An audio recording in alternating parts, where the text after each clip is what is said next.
name is Douglas Straley. I'd say first and foremost, our training room is really set up to social distance as much as possible. We have an entrance way and an exit way.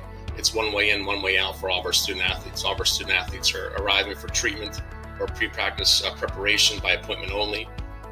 There's really no, so to speak, rule book written for pandemic proof. So we're really kind of doing the best we can to make sure our student athletes are aware of our policies, aware of our procedures. In many athletic training rooms across the country, it's really not business as usual. We're really kind of, going day by day to be prepared as best we possibly can, making sure our student athletes understand our policies in terms of PPE being required to be worn all the times on campus in our athletic training facilities, to make sure our athletes are understanding about our policies about doing symptom checks daily, to use their applications they have from the college, to make sure they log on in the morning first thing when they wake up to fill out their daily symptom tracker. They're required to get a green pass to show that green pass to get in their athletic facilities, as well as taking temperature checks when they enter athletic training rooms or strength and conditioning facilities. Hello, my name is Eli Halleck. I'm the head athletic trainer for St. Francis High School in La Cañada, California. So modifications for the athletic training room at St. Francis High School include decrease in amount of student athletes and patients in the training room. We are a one-to-one facility right now with 2 athletic trainers. That means no more than 2 patients at a time. 4 people in a 1,000 square foot space. We try to minimize our time to under 15 minutes max, and whenever possible, get them back outside as quickly, as safely as possible to make sure they're out in the open air with good airflow.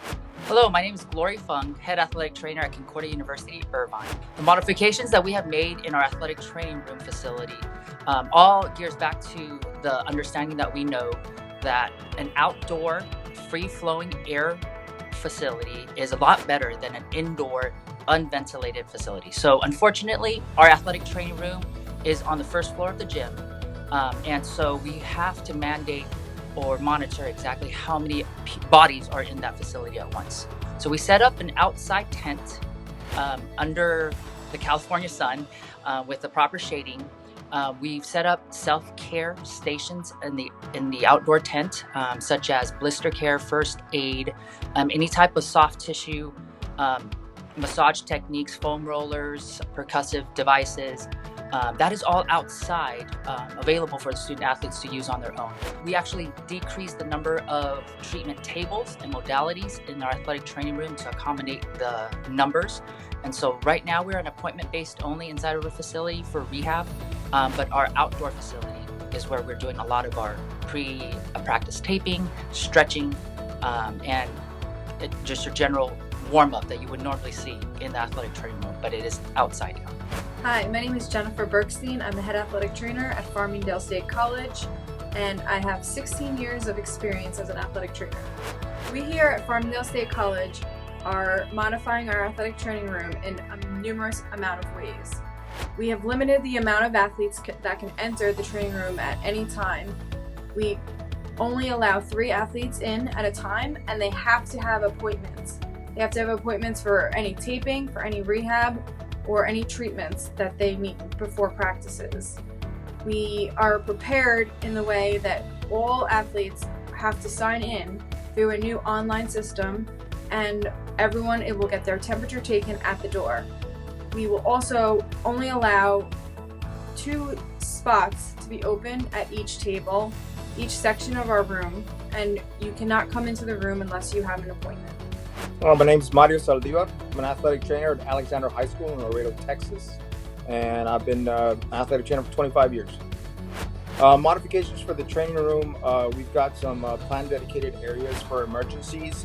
We're limiting the number of students that we're seeing in the training room.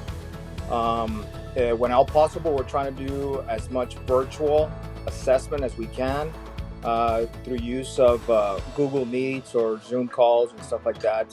As far as getting prepared for the pandemic, it's really just a matter of trying to stay on top with CDC recommendations. They change pretty frequently, so constant communication with colleagues, doctors, our district officials, making sure that everybody's on the same boat, so to speak, with everything related to COVID and mitigation plans and protocols. Hello, I'm Sean Bolin, the head athletic trainer at Mary Persons High School in Forsyth, Georgia. I've been an athletic trainer professionally for 12 years. At Mary Persons High School, we've implemented several steps to help with mitigation of COVID-19. Each day we wear masks on campus, on the school buses, in our athletic training rooms, throughout our athletic facilities. Specifically in my athletic training room, the 2 athletic training tables have been pushed to social distance further than 6 feet apart. We do control the amount of athletes in the athletic training room at one time.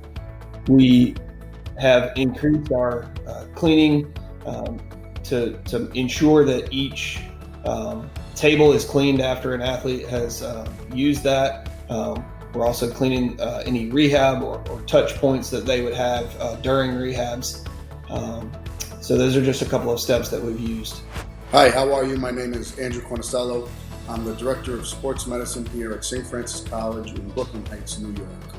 So basically what we did in the athletic training room is every treatment table is 6 feet apart from each other. So what we had to do is we had to actually limit the amount of athletes that we could have in the room at one time. We're fortunate enough that we had a large enough athletic training room where we were able to split the 2 athletic training rooms, and we can have 5 student athletes getting treatment at one time, 5 in the front and 5 in the back. And we also utilized our fueling station that we used to have our food, our daily food for our student athletes. That is now an auxiliary athletic training room that we utilize for our women's volleyball team. Like most athletic trainers, like we've always done, a lot of sanitizing of tables as student athletes get up off the table. Every table gets cleaned. Every touch point gets cleaned once an hour, if not every half hour. Our student athletes are scheduled in blocks of treatment times. So in between each block of treatment time, the athletic training room is sprayed down. Every touch point is cleaned once again. Tables are cleaned again, even if they haven't been used. So that there is no cross-contamination between teams that we have in the athletic training room on a daily basis.